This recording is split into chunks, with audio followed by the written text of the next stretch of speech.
10월 달부터 어제까지 제 주말 일정이 너무 바빠가지고 교우들을 자주 뵐 수 있는 기회가 없었습니다.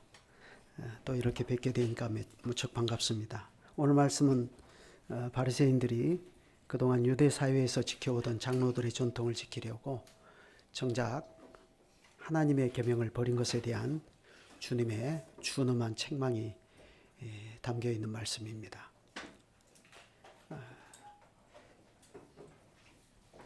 그래서 이 본문 말씀은 이제 오후까지 같이 나누어야지 제대로 그 의미가 드러나겠는데요.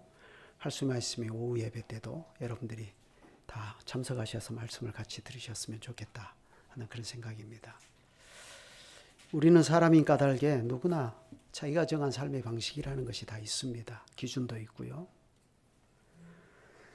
예를 들면 과거 농구 선수였지만 지금은 방송에서 활발하게 방송인으로 활동하고 있는 한 선수는 아나운서 출신과 혼인을 했습니다.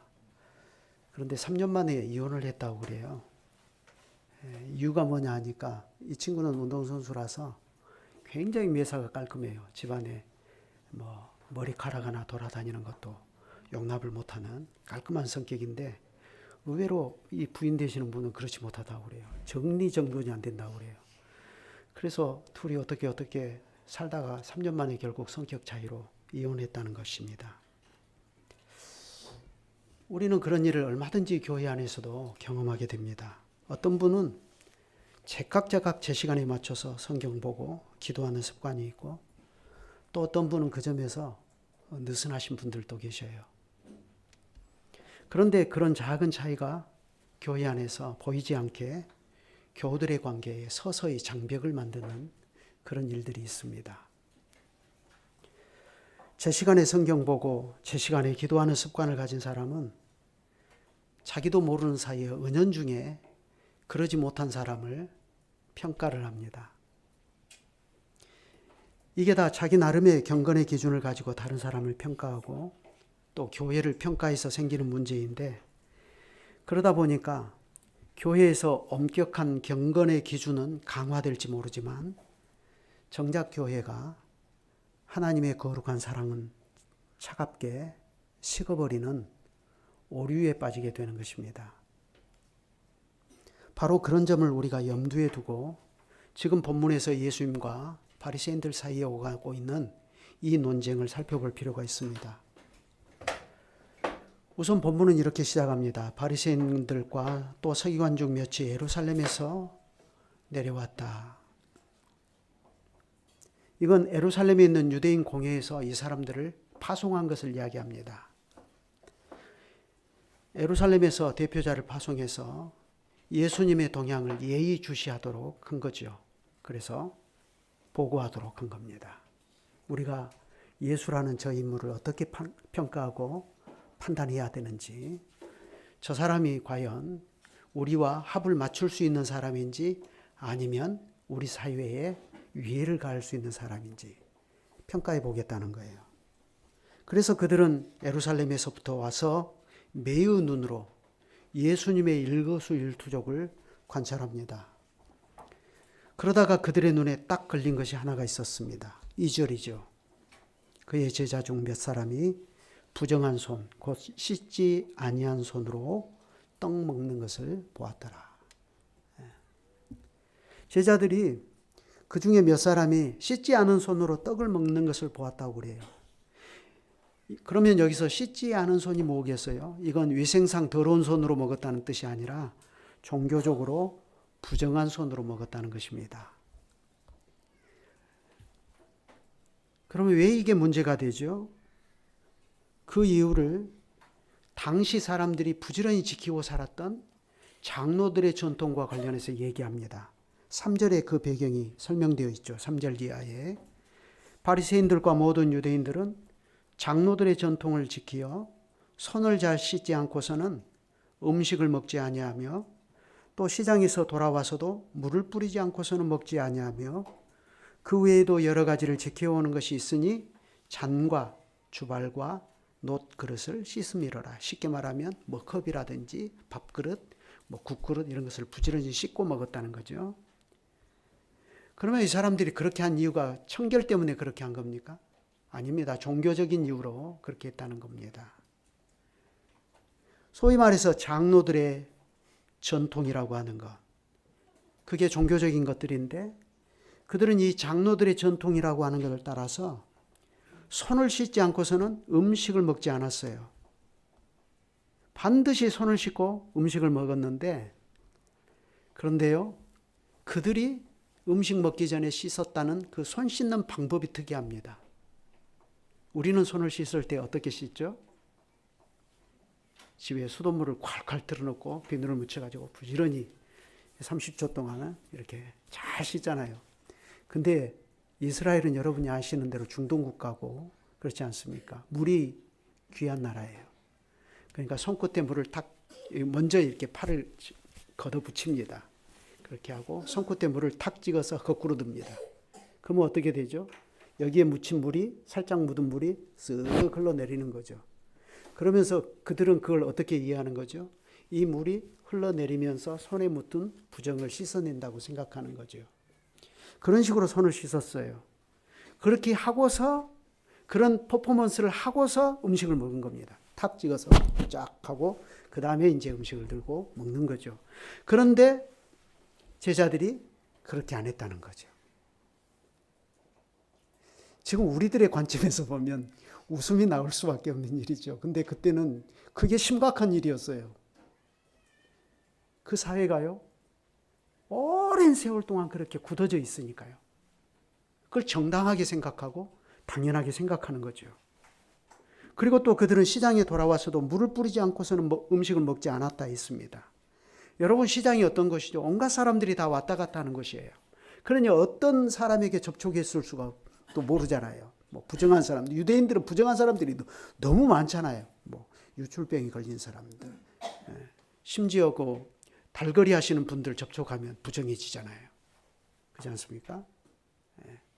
그러니까 시장에 같은 데 갔다 오면 그 부정을 씻어내기 위해서 물을 뿌렸다 했는데, 물을 뿌리는 것도 어떻게 뿌리냐면 샤워했다는 얘기가 아니고 그냥 칙칙 그냥 물 뿌리겠죠. 분무기 같은 이제 우리식으로 말하면 그런 걸로 한번 머리에다 칙 뿌리고 이제 그러면 이제 부정이 씻어진다고 그렇게 이제 생각했다는 겁니다. 그런데 이게 다 위생상 그렇게 한 게 아니고 당대의 그 사회를 규율하던 장로들의 전통에 따라서 그렇게 했다는 거죠. 그러면 유대 사회는 언제부터 이렇게 했을까요? 언제부터 이런 전통이 생겼을까요? 예수님 당시로부터 약 200년 전부터 이런 전통이 생긴 것으로 대체적으로 학자들이 이해를 합니다.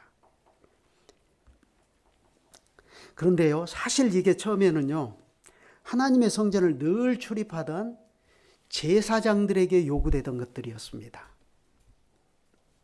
성경에 어디에 그 말씀이 있죠? 출애굽기 30장입니다. 거기 17절부터 한번 찾아서 보시죠. 출애굽기 30장 17절부터 21절까지 제가 읽겠습니다. 여호와께서 모세에게 말씀하여 이르시되 너는 물두멍을 노수로 만들고 그 받침도 노수로 만들어 씻게 하되 그것을 회막과 제단 사이에 두고 그 속에 물을 담으라.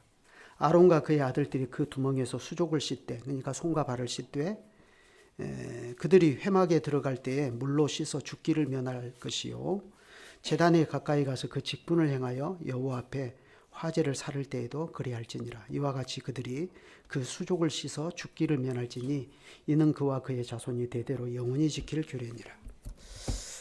이게 본래 이렇게 제사장들에게 요구되던 거거든요. 제사장들이 성전에 들어가서 하나님을 섬기는 일을 할 때 부정을 먼저 씻고서 성전에 들어가서 정결한 상태로 그 일을 하도록 한 거죠. 만약에 그 일을 하지 않으면 어떻게 되죠? 부정한 상태로 하나님 앞에 나가게 되니까 죽게 된다는 거죠. 그래서 죽음을 면하게 할 목적으로 반드시 성전에 들어가서 제사장의 직무를 감당할 때는 수족을 먼저 씻고 가게 한 거죠. 그런데 나중에 이게 이제 점차 일반 시민에게도 요구되기 시작했습니다. 언제부터냐면 아까 말씀드린 대로 유대인들이 이제 포로에서 돌아와서 성전을 재건했죠. 그래서 성전 제사를 다시 드리기 시작했는데, 그럼에도 불구하고 여러분, 유대인이 해방됐습니까? 안 됐습니다. 여전히 외세의 압제를 받고 있었어요. 그래서 페르시아에서 돌아왔지만 여전히 페르시아의 지배를 받고 있었고 후에는 헬라 제국의 지배를 받았죠. 그러다가 헬라가 멸망하고 셀루쿠스 왕조의 안티오쿠스 에피파네스에 의해서 성전이 돼지피로 모욕을 당하는 사건이 발생합니다. 그래 거기에 대한 반발로 마카비 가문의 혁명이 일어나게 되고 그게 성공을 해서 성전을 회복한 뒤로는 이 마카비 가문을 지지하는 사람들에 의해서 유대 사회에 경건주의 운동이라는 것이 발생을 합니다. 이렇게 시작된 경건주의 운동은 당시까지만 하더라도 성전에 출입하던 제사장들이 지키던 규례를, 그 결례를 일반 대중들도 지키도록 점차 사회 분위기를 유도해 나갔습니다. 왜 그렇게 했죠? 그 의도가 진짜 좋아요. 의도는 선하고 바른 거예요. 왜 그렇죠? 우리들의 모든 삶이 성전에서 하나님을 섬기는 제사장들과 같은 거룩한 삶이 되어야 되겠다. 하나님께서 요구하셨잖아요. 내가 거룩하니 너희도 거룩하라. 그러니 우리도 제사장들만 그렇게 할 일이 아니라 우리도 그렇게 합시다. 그렇게 해서 이런 생활 밀착형 규칙들과 규례들이 장로들의 전통이라는 이름으로 사람들에게 점차 강요되기 시작했습니다. 그렇게 해서 결국 이것이 예수님 당시에는 바리새인들과 일반 유대인들이 철저히 지키는 종교적인 규범으로 그 사회의 근간을 이루도록 자리 잡고 있었던 겁니다. 그래 그걸 잘 지키면 그건 하나님을 경건하게 잘 섬기는 일이고 그걸 무시하고 잘 지키지 않으면 그건 경건하지 못한 것이다 하고 매도해버리는 사회 분위기가 또한 정착되어 있었습니다. 그래 바리새인들은 바로 그러한 장로들의 전통이라는 이 색안경을 끼고서 늘 다녔기 때문에 그들의 눈에 예수님의 제자들이 밥 먹기 전에 씻지 않은 손으로 떡을 먹는 것이 탁 들어온 거죠. 그래 5절부터 보시면 이렇습니다. 이에 바리새인들과 서기관들이 예수께 묻되 어찌하여 당신의 제자들은 장로들의 전통을 준행하지 아니하고 부정한 손으로 떡을 먹나이까? 그러자 예수님께서 대답하셨습니다. 이르시되 이사야가 너희 외식하는 자에 대하여 잘 예언하였도다. 기록하였으되 이 백성의 입술로는 나를 공경하되 마음은 내게서 멀도다. 사람의 계명으로 교훈을 삼아 가르치니 나를 헛되이 경배하는도다 하였느니라.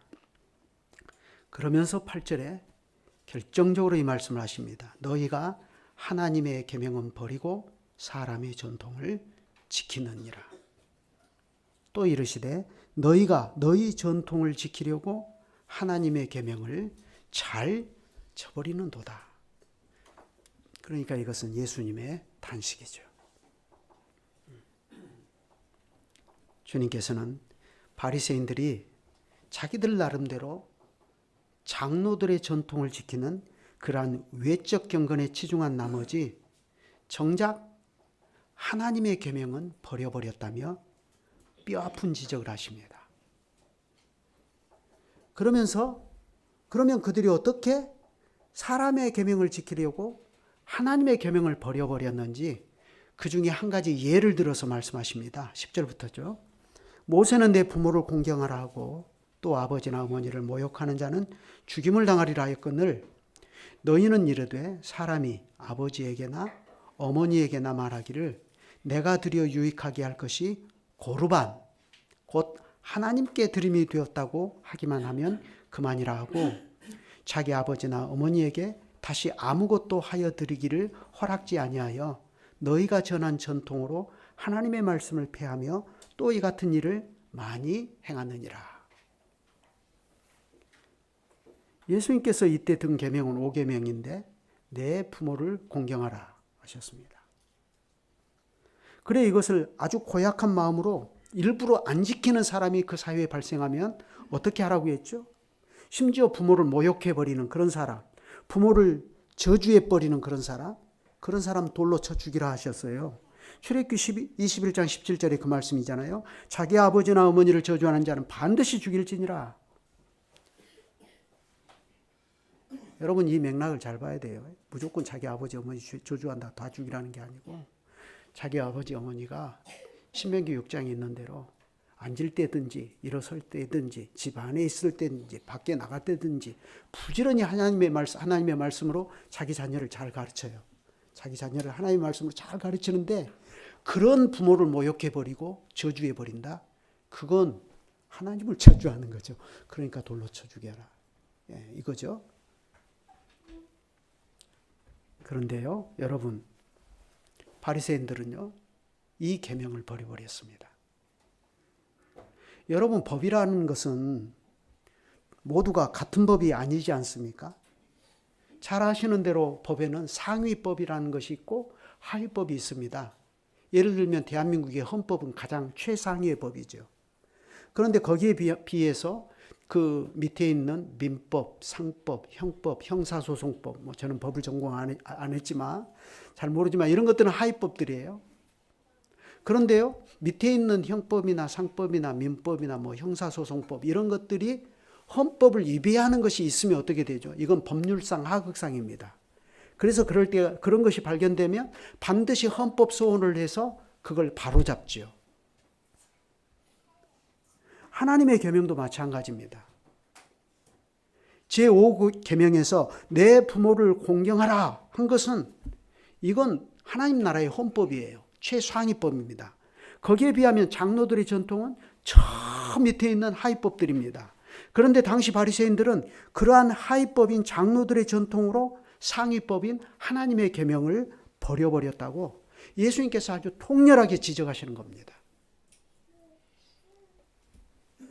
그래 11절에 이렇게 말해요. 너희는 이르되 사람이 아버지에게나 어머니에게나 말하기를 내가 드려 유익하게 할 것이 고르반 곧 하나님께 드림이 되었다고 하기만 하면 그만이라 하고 자기 아버지나 어머니에게 다시 아무것도 하여 드리기를 허락지 아니하여 너희가 전한 전통으로 하나님의 말씀을 폐하며 버릴 정도만 아니라 폐해버렸다.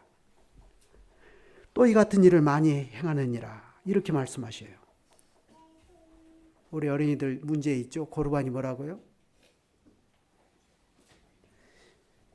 이게 하나님께 드림이 되었다는 것인데 예를 들면 자식이 부모를 공경해야 돼요. 그런데 공경하는데 마음으로만 하는 건 아니잖아요. 물질로 하는 거지 않습니까? 특히 부모가 늙어서 노동력이 떨어지면 그래서 허리도 굽어지고 이제는 무거운 물건도 들 수 없고 쟁기질도 할 수 없고 그때는 농경사이니까요. 그러면 이제 부모가 집안에 들어 앉아 있게 되잖아요. 그러면 자식들이 부지런히 농사를 지어서 그 농산물로 부모에게 드려서 부모를 공경하고 봉양하고 가는 거죠. 그게 하나님께서 정해 놓으신 사회 일반의 법칙 아닙니까? 그런데요, 자식이 어떤 계기에 이것을 하나님께 드려야 되겠다라고 생각하고 고르반 하고 선언만 하면은 부모에게는 안 드려도 된다는 거예요. 그러니까 이게 말이 안 되는 거죠. 하나님께서 그런 분이십니까? 근데 이게 더 나쁜 것이 있어요. 더 나쁜 점이 뭐냐면은 나중에 자식이 딱 생각할 때 내가 하나님께 이걸 드려버리면 우리 부모님은 어떻게 하지? 물론 하나님께도 드리고 또 부모님께도 다른 또 재물을 드려서 부모를 공양하면 그것같이 좋은 게 없겠죠. 근데 사람의 삶이라는 것이 딱 그 살림살이가 정해져 있는데 그럴 수가 없잖아요. 그래서 반성이 되는 거예요. 이거 하나님께 드려버리면 우리 부모님 뭐 먹고 살지? 그래서 걱정이 돼가지고 찾아갑니다. 서기관에게 찾아가서 이거 어떻게 해야 될까요? 하면 안 물러준다는 거예요. 하나님께 받침이 되었으니까 이건 물을 수가 없다. 취소할 수 없다. 딱 거절해버린다는 거예요. 그래서 결국 이 자식이 5계명을 범하고 나가도록 만들어버린다는 겁니다. 그래서 결국 이 장로들의 전통인 이 고르반이라는 거, 이것이 내 부모를 공경하라 하신 하나님의 계명보다 더 위에 서버리고 그게 하나님의 계명을 폐하여 버리는 결과를 가져왔다는 겁니다. 그러니까 말하자면 이것은 하위법이 상위법을 폐하여 버리는 법률적 하극상입니다. 예수님 그걸 지금 바로잡으려고 하시는 거예요. 그런데 또 이 같은 일을 많이 행하느니라 이렇게 말씀하셔요. 그러니까 이 고르반은 하나의 대표적인 예이고 사회 전반에서 이런 일들이 너무너무 많았다는 거예요.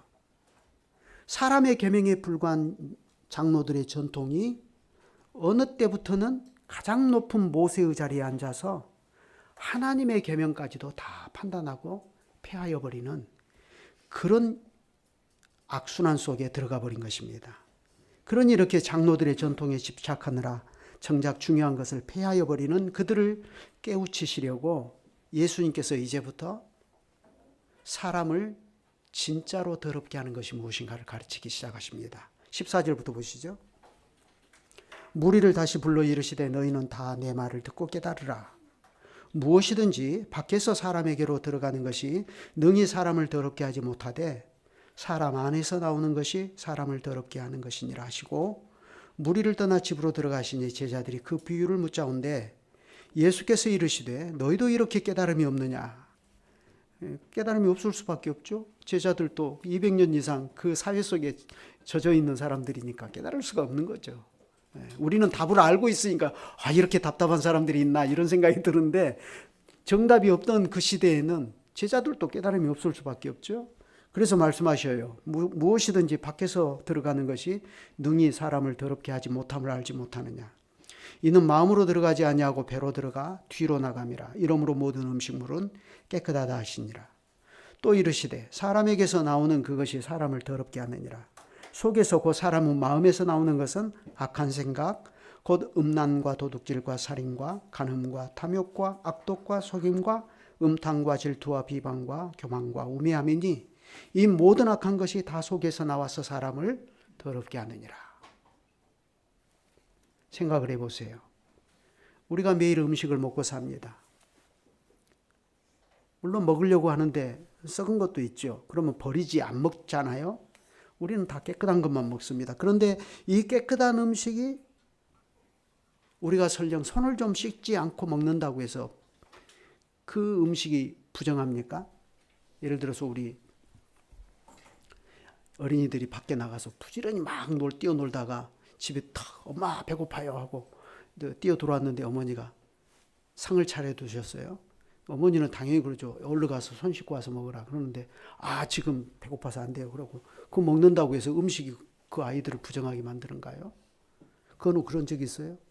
한 번도 없죠. 손도 안 씻고 먹는데 이 음식이 부정한 거 아니야? 이렇게 생각하고 먹은 적 한 번도 없죠. 예수님 말씀이 그렇다는 거예요. 음식은 다 깨끗하다는 거예요. 그러면 오히려 우리를 부정하는 게 따로 있다는 거죠. 예수님의 말씀에 따르면. 그것은 씻지 않는 손이 아니라 밖에서 사람이 안으로 들어가서 소화되어서 배설물로 뒤로 나오는 거죠. 우리말 번역은 점잖하게 되어 있는데 저는 점잖은 사람이 못돼서 직설적으로 표현하겠습니다. 똥이 사람을 더럽게 한다는 겁니다.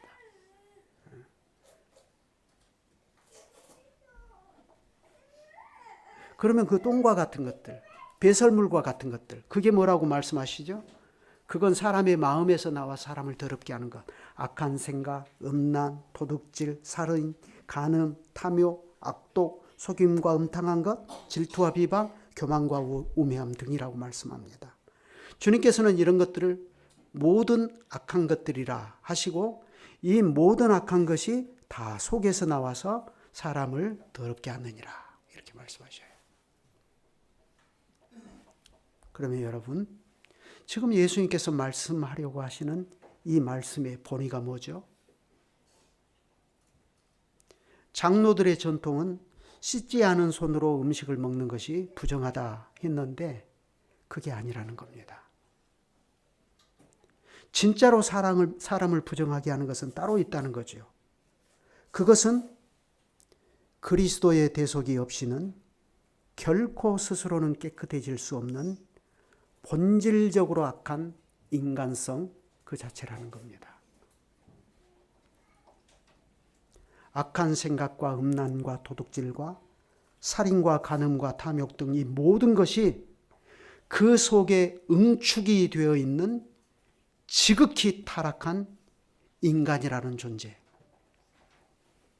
주님께서는 그 인간 존재 자체가 부정하다는 거예요. 그런 더러운 인간성 자체를 우리가 음식 먹기 전에 간단히 탁 찍어서 이렇게 하는 그 퍼포먼스로 이 부정한 인간성 자체를 깨끗하게 할 수 있습니까? 그럴 수가 없다는 겁니다. 온갖 종류의 사람들이 왔다 갔다 하는 시장과 같은 곳에 다녀오면 오늘 내가 많은 사람을 접촉했는데 어디서 부정이 옮았는지 모르겠다 하고 집에 들어가기 전에 간단히 머리에 물을 탁 한번 뿌리는 그 행위로 내가 정결해지는 겁니까?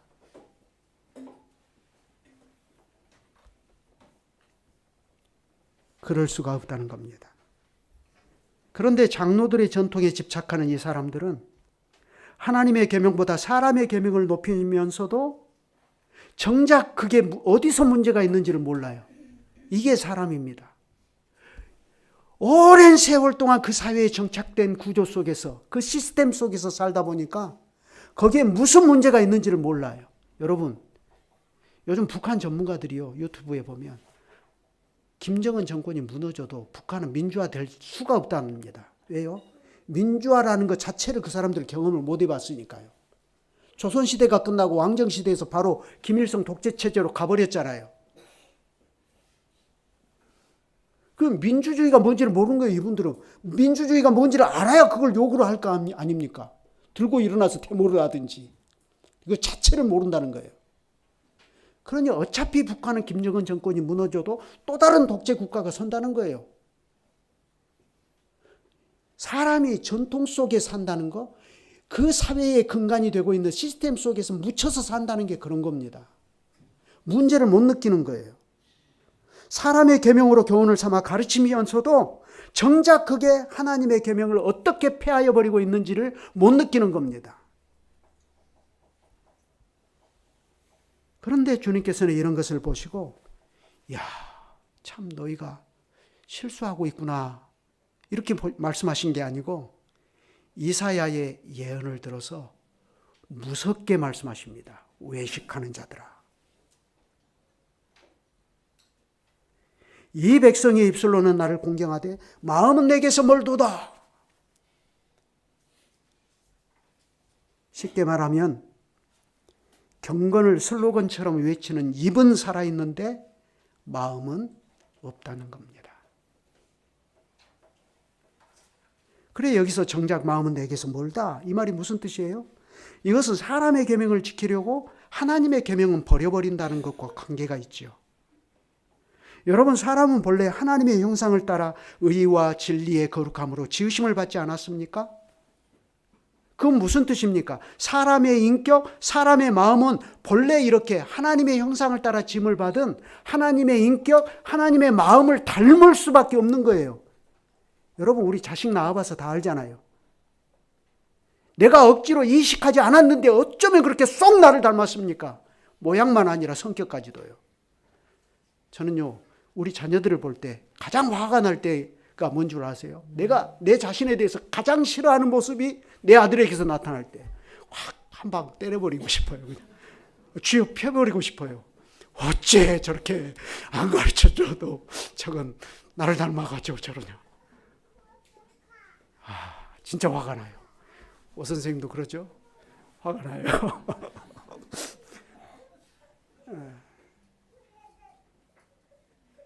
그건 자연스러운 거예요. 하나님을 따라 의와 진리의 거룩함으로 지으심을 받았기 때문에 우리들의 인격, 우리의 마음도 하나님을 닮도록 되어 있습니다. 그런데 그 하나님의 인격과 마음이 뭐죠? 그 하나님의 인격과 마음이 어디에 다 녹아 있어요? 하나님의 계명에 놓아 있습니다. 하나님을 사랑하고 내 이웃을 내 몸과 같이 사랑하라. 그러니까 하나님의 형상의 발휘와 하나님의 계명을 따라서 살아가는 것은 구분되지 않습니다. 그래 우리는 여기서 하나님 나라가 뭐냐 하는 것도 생각할 수 있어요. 하나님의 형상이 처음 지으신 그대로 잘 발휘가 되어서 그 하나님의 계명에 녹아있는 하나님 사랑과 이웃 사랑을 잘 실천하고 나가면 그 나라가 바로 하나님 나라입니다. 그런데 이 나라가 예수님께서 그러셨죠. 빌라도에게. 내 나라는 이 세상에 속한 것이 아니다. 무슨 말이에요? 하나님의 형상을 따라서 하나님의 계명대로 하나님을 사랑하고 이웃을 사랑하는 그 복된 하나님의 나라는 사람이 종교적으로 운동한다고 해서 되는 게 아니라는 거예요. 그건 오직 중생의 씻음, 성신의 새롭게 하심이라는 이 역사를 통해서만 하늘로부터 우리 심령을 변화시켜서 거듭나게 해서, 그래서 살아있고 항상 있는 하나님의 말씀으로 거듭나게 해서 이 나라가 이루어진다는 거예요. 그래서 베드로전서를 보면 이 말씀을 딱 가운데 두고 그 앞에서는 여러분 마음으로 피차 뜨겁게 서로 사랑하십시오. 그 말을 먼저 하고 그 뒤에 가면 무슨 말을 하죠? 모든 악독과 모든 계율과 외식과 시기와 비방하는 말을 버리십시오. 이렇게 말합니다. 살아있고 항상 있는 하나님의 말씀으로 너희가 거듭나지 않았느냐 하는 그것을 딱 가운데 두고서 그 앞과 뒤에 그 말씀을 하시는 거예요.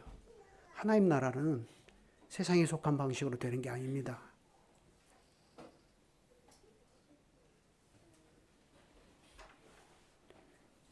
그래 우리가 이러한 하나님의 나라를 잘 이루고 살아야 되는데, 그런데 문제는 지금 장로들의 전통에 강한 집착을 보이는 이 사람들이죠.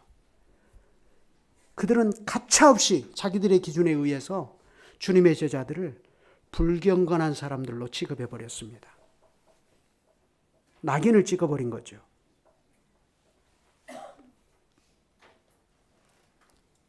그래서 그들은 장로들의 전통에 의해서 200년 넘게 바리새인들과 서기관들이 구축해온 그 사회를 예수님과 그의 제자들이 위협한다라고 판단하고, 결국 예수님은 십자가에 못 박아 죽이고 제자들은 밖에서 다 쫓아내지 않았습니까?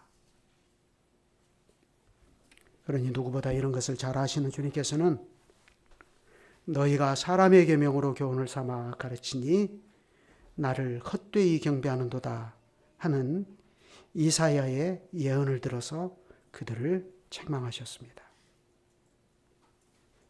예수님께서는 이런 것이 하나님을 헛되게 경배하는 것이다 하고 말씀하십니다. 고린도전서 15장에 보면 복음을 헛되이 믿는 일이 있다고 사도 바울이 경고하죠. 그래서 우리는 김홍준 목사님을 통해서 복음이란 무엇인가 그걸 배우면서 복음을 헛되이 믿는 일이 있구나 깜짝 놀랐죠. 교회를 오래 다니고 예수를 믿어도 헛되게 믿는 일이 있구나. 그래서 복음을 헛되이 믿으면 안 되겠구나 그 생각만 하게 되는데, 여러분 예수님께서는 거기에 한 가지를 더해 주십니다. 하나님을 헛되이 경배하는 일이 있다는 겁니다. 자기는 하나님을 잘 섬긴다고 생각해요. 그런데 하나님을 헛되이 경배하는 일이 있다는 거예요. 그래서 교회는요, 복음을 헛되게 믿는 일만 경계해서는 안 되고 하나님을 헛되이 경배하는 일도 있으니까 그것도 경계해야 합니다. 그러니 주님께서는 또 이렇게 말씀하셔요. 지금 너희가 하나님의 계명은 버리고 사람의 전통을 지키느니라. 9절에서도 그렇게 말씀하시죠. 또 이르시되 너희가 너희 전통을 지키려고 하나님의 계명을 잘 저버리는도다. 이건 혀를 끌끌 차면서 하시는 말씀이에요. 예수님께서 단식하면서 어찌 그럴 수가 있냐 이거죠. 그런데 문제는 이게 곱씹어 볼수록 뼈아픈 지적이라는 겁니다. 여기서 예수님이 지적하시는 그들이 버려버려 했다는 하나님의 계명이 뭐냐 하는 것을 생각할수록 그래요.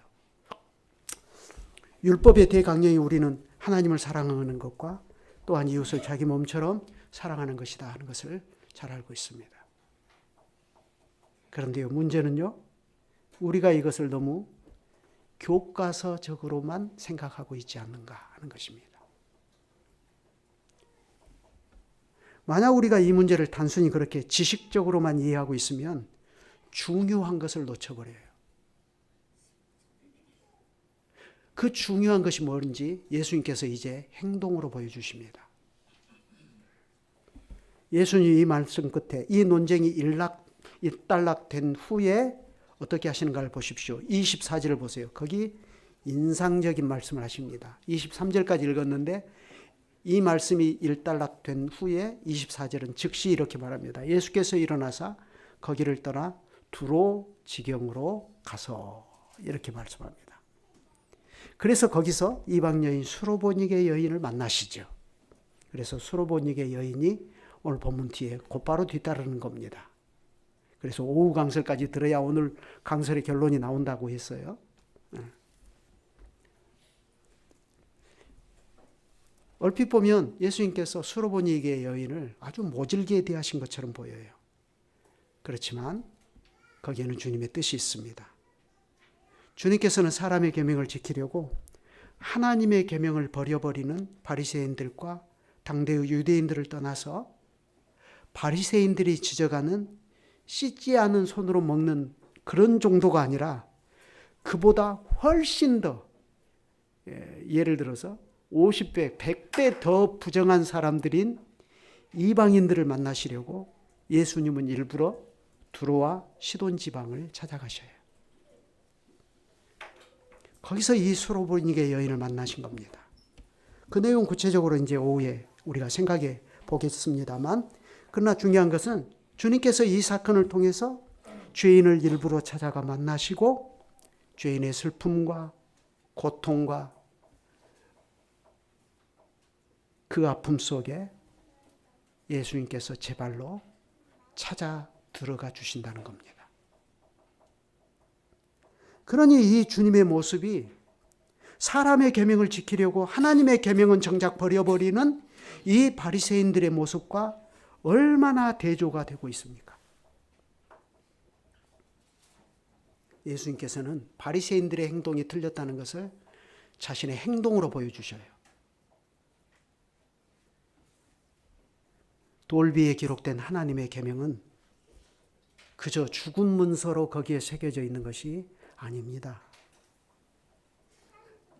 오히려 돌비에 새겨져 있는 그 하나님의 계명이 죄인을 찾아가 만나주시는 우리 주님의 인격과 그 사역 속에서 생생하게 살아서 우리의 삶의 현장 속으로 나옵니다. 그게 하나님의 계명입니다. 그건 지금도 그래요.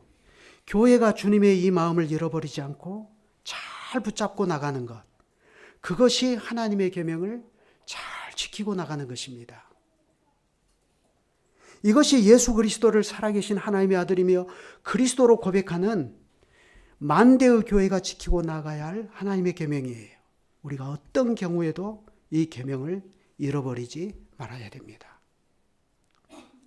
예수님 당시 바리새인들이 장로들의 전통에 그렇게 집착했던 의도와 그 이유, 그것이 어쩌면 우리 시대에 우리가 참된 믿음으로 하나님을 거룩히 섬기는 거룩한 교회를 이루고 살아야 되겠다 하는 우리들의 일념과 어쩌면 같을 수가 있습니다. 그걸 위해서 우리는 알게 모르게 교회 안에서 신자들이 지키고 살아야 할 행동 강령과 같은 것들을 알게 모르게 이것저것 또 심지어 의도치 않게 만들어서 그걸 어느 때부터 지켜나가기 시작하고 그것이 어느덧 교회의 전통처럼 굳어져서 그 전통을 지키는 것 자체가 우리가 교회를 거룩하게 이루고 나가는 것처럼 생각하는 오류에 빠져버리기 쉽다는 겁니다. 여러분, 의도가 선하다고 해서 거기에 오류가 전혀 없는 것이 아니라는 사실을 우리가 알아야 됩니다. 그런데 그 오류가 죄송한 말씀이지만 그리스도의 교회의 가장 바른 자태를 구현하겠다는 일념에서 정작 형제 사랑을 명하고 있는 하나님의 계명을 버려버리고 형제의 조금 부족한 것, 그 기준에 미치지 못한 것을 용인하지 못해서 결국 파편화되어 버린 교회의 현실을, 그건 교단의 정체성을 지키고 나가기 위한 어쩔 수 없는 선택이었다고 정당화해버리고 간다면, 그게 하나님께서 보실 때 오냐 잘했다 하실 일이겠습니까? 바로 이런 점이 우리가 배도가 바늘치는 이러한 시대에 한 줄기 빛과 같은 거룩한 교회를 세우고 나가려고 할 때에 언제든지 주의하고 또 조심해야 할 일입니다. 오후에 이어서 더 말씀드리겠습니다. 기도하시죠.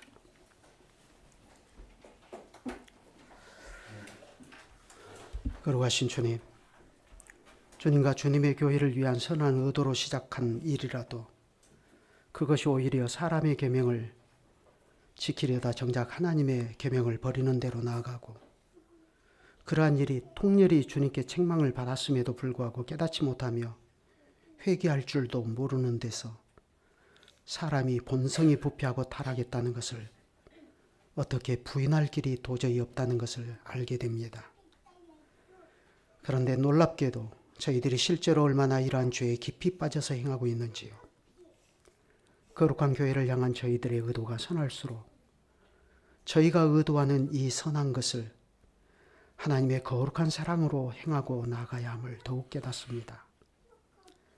하나님의 거룩함은 거룩한 사랑이라는 성경의 교훈을 언제든지 저희가 이 교회의 행보에서 잃어버리지 않게 해 주시기를 구합니다.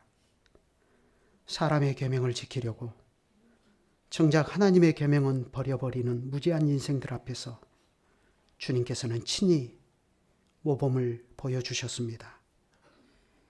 바리새인들이 부정한 인생으로 정죄하여 버리는 죄인들 속으로 주님께서는 걸어 들어가셨습니다. 그러니 저희가 주님의 그러한 모범을 잘 배워서 그러한 주님의 은혜가 오늘 저희도 있게 함을 깨닫고 저희도 그렇게 행하고 나가게 하여 주시기를 구합니다. 우리 시대에 주님만을 바르게 전하고 바르게 받으며 참된 믿음으로 주님을 섬기며 예배하는 교회로서 나가고자 하는 저희의 선한 의도도 그 의도 속에 어떤 오류가 있을 수 있는가를 저희가 늘 주목하면서 경계하고 돌이키기를 멈추지 않게 하시고 항상 돌이키는 수고를 하면서 가장 선한 것을 추구하고 나감으로 하나님께서 우리의 그 수고도 받아주시는 그 은혜를 저희가 이곳에서 누려가면서 교회를 이루고 나가게 하여 주시옵소서. 주 예수 그리스도의 이름으로 기도드립니다. 아멘.